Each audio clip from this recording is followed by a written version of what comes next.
Des points que Daniel a soulevés sur le saboteur, j'en ai remarqué un grand nombre que j'utilise sans m'en rendre compte. Quand il a commencé, je me suis dit qu'il n'y avait pas tant de pensées négatives que ça. C'est bien pour dire, on ne s'en rend même pas compte. Sais-tu qu'étudier les différents aspects des pensées négatives me permet de mieux les identifier et surtout de les contrer? Je commence à avoir une peur bleue de gérer les pensées négatives, comme dirait Daniel. Il l'a bien dit que nous finirions par maîtriser notre mécanisme de pensée, et ça très rapidement. Salut. Allô? Allô? Ne me dites pas que vous êtes encore à parler de lui. De qui? De Daniel et des comprimés du bonheur. C'est dynamisant d'en parler, ça, parce que ça nous permet de faire le point et d'approfondir le sujet. Tu sais, la synergie des membres d'un groupe est très importante. Il ne se passe pas un jour sans qu'on en parle. On peut discuter d'autres sujets, il me semble. Si tu préfères vivre dans ton monde négatif, tu n'as qu'à ne pas gérer tes pensées. C'est facile, continue comme tu le faisais auparavant, à croire que tu ne penses pas. De toute manière, aujourd'hui, je n'ai pas le temps. Je dois aller à la papeterie. À plus tard. Il est possible que vous ayez aussi ce genre de réaction. Il est normal de réagir ainsi.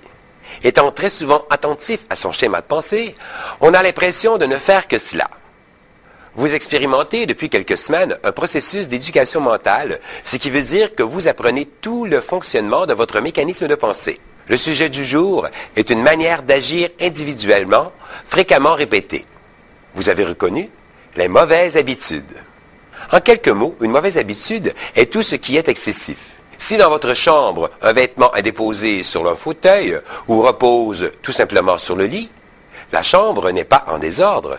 C'est une chambre animée.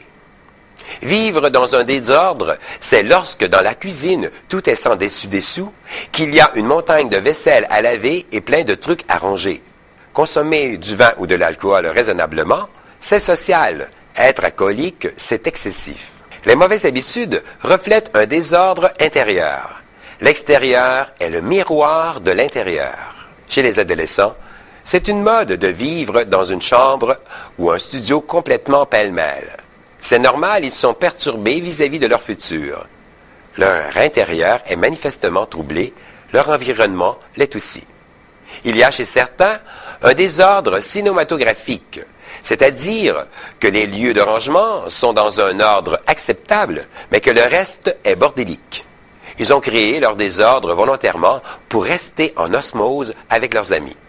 Si je puis me permettre un conseil, fermez la porte et donnez-leur leur espace, avec des consignes telles que faire l'entretien ou déposer les vêtements sales à la buanderie.